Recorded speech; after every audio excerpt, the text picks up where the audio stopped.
सुख समृद्धि विज्ञान चैनल के और अखंड सनातन भारत चैनल के सुधी दर्शकों को सुशील कुमार शर्मा का हार्दिक अभिनंदन है। आज का ये जो वीडियो है ये समर्पित है हरियाणा वासियों को। हरियाणा प्रदेश उत्तर भारत का एक महत्वपूर्ण प्रदेश है और ये वीडियो मैं उनको समर्पित क्यों कर रहा हूँ उसका कारण है। इसी वीडियो के डिस्क्रिप्शन में आपको एक लिंक मिलेगा जिसको देख करके जिसको खोल करके आप रंग दे बसंती चैनल पर पहुंच जाएंगे और वो वीडियो भी आप देख सकेंगे। श्री राजीव चौधरी जी हैं, उस रंग दे बसंती चैनल के क्रिएटर हैं और मैं इनको काफ़ी पसंद करता हूँ, काफ़ी मैं इनको देखता हूँ जो हिंदुत्व की अलग जगाने के लिए एक अपने तरीके से नए तरीके से कार्य कर रहे हैं। जो कुछ भी कहते हैं प्रमाणों के साथ कहते हैं। सबका अलग अलग तरीका है। अंकुर आर्या का अलग तरीका है, राजीव चौधरी जी का अलग तरीका है, यति नरसिंहानंद सरस्वती गिरी जी महाराज का अलग तरीका है, साइबर सिपाही का अलग तरीका है, थैंक्स भारत का अलग तरीका है और ऑफ इंडिया उनका अलग तरीका है। इसी के साथ शबलोक तंत्र वाले बाबा जी का अलग तरीका है और सबको मिला करके हाँ एक दो नाम और लेना चाहता हूँ। सुरजीत यादव जी, उनका अलग तरीका है। इसी में कुछ एक्स मुस्लिम्स भी हैं जैसे जितेंद्र नारायण सिंह त्यागी जी हैं, अकबर अली हैं जो फिल्म निर्देशक थे, उन्होंने भी सनातन धर्म स्वीकार किया है। लखनऊ के आदित्य मिश्रा जी हैं और कई माताएं बहनें हैं जो एक्स मुस्लिम हैं और सनातन की परंपरा को आगे बढ़ाने में हृदय से लगी हुई है। तो हरियाणा वासियों के लिए मेरा आभार है और हरियाणा वासियों के लिए मेरे मन में एक अद्भुत जगह है। अभी गुरुग्राम में जो खुले में नमाज होने जा रही थी होती थी, हरियाणा वासियों ने हिम्मत करके उसको बंद करवा दिया। कुछ कष्ट मिला लेकिन बंद करवा दिया। तो जो चैनल अभी देखेंगे आप हमारे डिस्क्रिप्शन में जा करके उसमें आप देखेंगे एक भविष्य राज और एक जयवीर नाम के दो युवक हैं जो अभी नए हैं और नौकरी के लिए भटक रहे हैं। वहाँ जब ये इंटरव्यू देने जाते हैं नौकरी में या पेपर देने गए तो इन लोगों ने अपने अनुभव साझा किए कि वहाँ पर सुहागन स्त्रियों के जो है मंगलसूत्र उतरवा लिए जाते थे कि ये भीतर अलाउड नहीं है। जो लोग जनेऊ पहने थे उनके जनेऊ उतरवाए जाते थे, टीका उनका मिटा दिया जाता था, इसको पहले धो करके आओ। कहीं समझ में आता है कि जब मुगल काल था तब ये बातें होती हो, लेकिन आज तो देश में माननीय मोदी जी प्रधानमंत्री हैं और भाजपा की सरकार हरियाणा में भी है, लेकिन वहाँ ये हुआ करनाल में। तो इन दोनों वीरों ने, जयवीर और भविष्यराज, दोनों वीरों ने डट करके मुकाबला किया और ये तक मन में सोच लिया कि सिर कट जाएगा लेकिन जनेऊ नहीं उतारेंगे। पेपर देने को मिले या न मिले, हम समझौता नहीं करेंगे। तो वहाँ कई अधिकारियों से बात हुई, उन लोगों ने कहा यही कि भाई जनेऊ अलाउड नहीं है, तिलक अलाउड नहीं है, कलावा अलाउड नहीं है। तो उन्होंने कहा कि जैसे आपके प्रवेश पत्र पर लिखा होता है कि इलेक्ट्रॉनिक सामान अलाउड नहीं है, स्पीकर, ये क्या कान में लगाते हैं जो, ये सब अलाउड नहीं है, तो वैसे इसमें कहाँ लिखा है कि जनेऊ अलाउड नहीं है? और जनेऊ से आपको क्या खतरा है? जनेऊ से या हमारे तिलक से परीक्षा पर क्या प्रभाव पड़ता है? जैसे सुहागन स्त्रियां मंगलसूत्र पहनती हैं और उनके पति के मरने के बाद ही वो मंगलसूत्र को उतारती हैं, और ये नरपिशाच उनके मंगलसूत्र उतरवा रहे हैं। अब बात यह है कि ये सब हो क्यों रहा है? हो इसलिए रहा है, भले ही सरकार किसी की भी हो,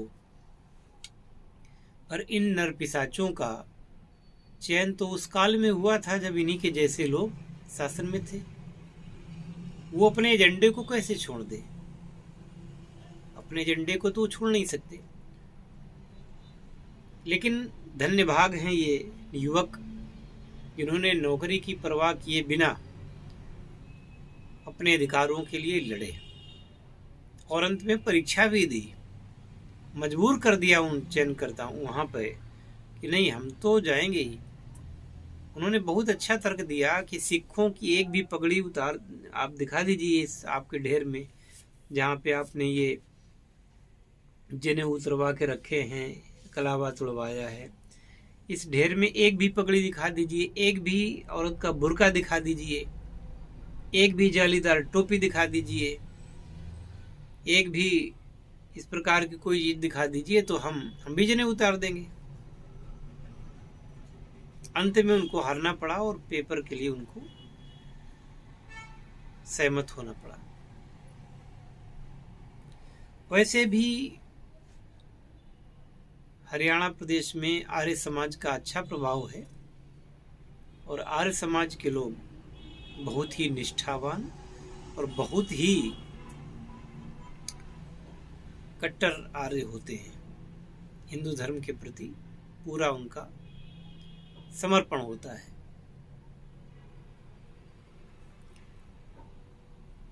मैं भी यही कहता हूं। मैं एक उदाहरण अपने यहाँ का देता हूं। एक सुरेश नाम का लड़का है, वो हमारे रिश्तेदार हैं, भाई के साले हैं और यहीं रहते हैं, आ जाते हैं कभी कभी। तो ये 2 साल पुरानी बात है कि एक पेंटर के साथ में उन्होंने काम करना शुरू कर दिया। पेंटर, अभी उसकी उम्र ज़्यादा नहीं है, 27-28 की होगी। तो जब उसके पास वहाँ काम नहीं होता है तो यहाँ आ जाता है अपना कुछ काम करके। तो एक दलित जाति का ठेकेदार है जिसके साथ में वो पेंटिंग का काम करता था, दरवाजों पर, खिड़कियों पर, गेट पर। तो वह मुझसे उसने बताया कि एक दिन हम गए एक जगह, तो उसके बगल में एक टीचर था, सरकारी अध्यापक। वो भी उनके घर में आ गया जहाँ पे दरवाजे पर, गेट पर पेंटिंग होनी थी। यह जो शिक्षक था, इसको मैं भी अच्छी तरीके से जानता हूँ। दुष्ट प्रकृति का है और पूर्णतया वो आजकल जो नवबौद्ध नहीं बने हैं उस मिजाज का है। तो उसने उसको भड़काया कि भाई ये बताओ कि तुम्हारे दरवाजे पर ये लक्ष्मी गणेश क्यों बने हुए हैं। दरवाजे पर आजकल लोग लक्ष्मी गणेश की लोहे की वो बिल्डिंग करवा लेते हैं कि जब घर में आएंगे तो सबसे पहले लक्ष्मी और गणेश के दर्शन होंगे। हालांकि मैं इसको अच्छा नहीं मानता, क्योंकि लक्ष्मी और गणेश घर में आपके पूजा गृह में शोभा देते हैं, उनका मान सम्मान होना चाहिए, उनको गेटमैन नहीं बनाना चाहिए। लेकिन अब ये तो जो लोग काम करते हैं वो लोग अपना आजकल कर रहे हैं। तो उसने दबाव डाला कि ये हम लोग तो बौद्ध हैं, हमारे घर में ये लक्ष्मी और गणेश कैसे। हालांकि जिसके घर में वो था गेट, उसको कोई ऐतराज नहीं था, लेकिन इस नालायक को ऐतराज था जो सरकारी टीचर था। और इसने पूरा दबाव डाला कि इसको तुड़वाइए, आप अभी छेनी हथौड़े से तुड़वा के अलग कर दीजिए। तो अब चूंकि वो उसी समुदाय का ठेकेदार भी था, तो उसने इससे कहा, सुरेश से, लड़के से कहा कि तुम इसको छेनी हथौड़े से तोड़ करके अलग करो। तो उसने मना कर दिया। उसने कहा देखो ऐसा है, ये आपका सामान रखा है और मैं खुद नहीं तोड़ूंगा, तुम्हें तोड़ना हो तो तोड़ दो।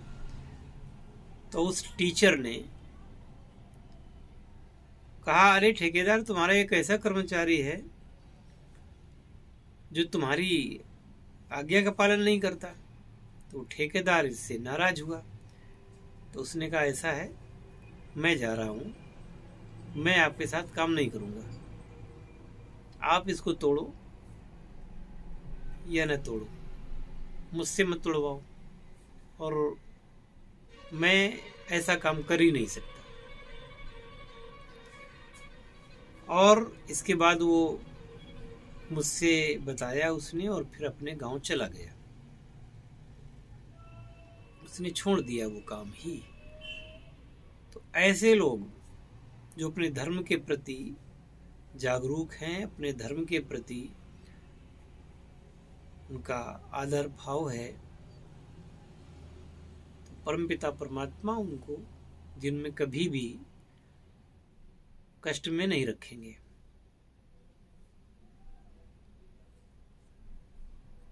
इन हरियाणा के भाइयों में मैंने देखा कि स्वाभिमान भाव है और अपने धर्म के प्रति, अपने चिन्हों के प्रति कितने वो जागरूक हैं।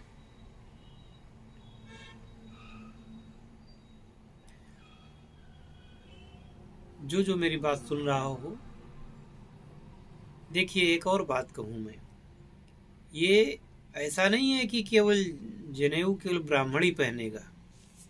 अगर आप हिंदू हैं, आपको जनेऊ पहनने का अधिकार है, आप पहनिए,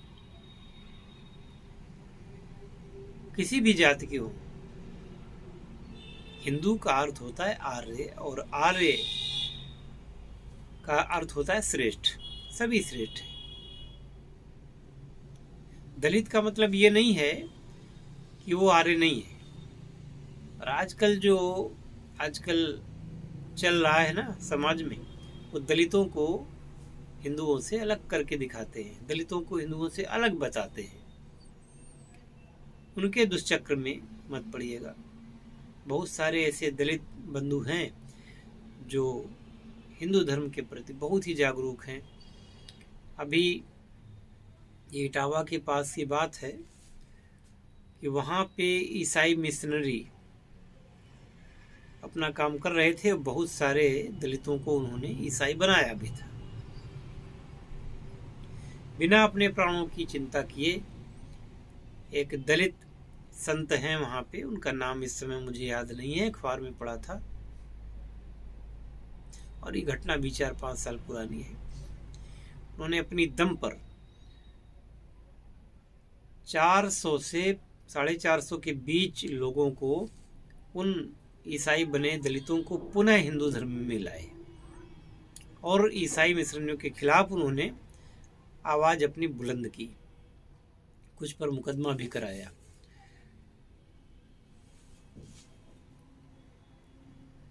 दलित का अर्थ अछूत नहीं, दलित का अर्थ नीच नहीं। लेकिन आजकल जो हवा चल रही है, बीच में इतना छुआछूत और ये सब, इसको बढ़ावा दिया गया जिससे हिंदू बटा, और जब हिंदू बटा तो हिंदू पर राज किया गया। जब हिंदू बटा तो हिंदू के ऊपर अत्याचार किए गए। जब आप एक रह ही नहीं पाओगे तो अत्याचार सबके ऊपर होगा, एक एक करके। आप उसके ऊपर अत्याचार हो रहा है तो आप नहीं बोलेंगे, आपके ऊपर होगा तो वो नहीं बोलेगा। ऐसे बांट करके समाज को विदेशियों ने अत्याचार किए और शासन किया। आज हिंदू समाज जाग रहा है। हालांकि वो कन्वर्ट करने वाले विदेशी शक्तियां आज भी लगी हुई हैं, पर मुझे पूरा विश्वास है कि जो चेतना आज हरियाणा ने दी है वो चेतना पूरे भारत में अब फैले, और यहाँ तक कि विदेशों में बसे हुए हिंदू परिवारों तक फैले, अपने प्रति जागरूक हों, सचेत हों, धर्म के प्रति अपनी गंभीरता को समझें। मिलते हैं अगले वीडियो में। जय शिव शंकर, जय भोलेनाथ, हर हर महादेव, जय श्री राम।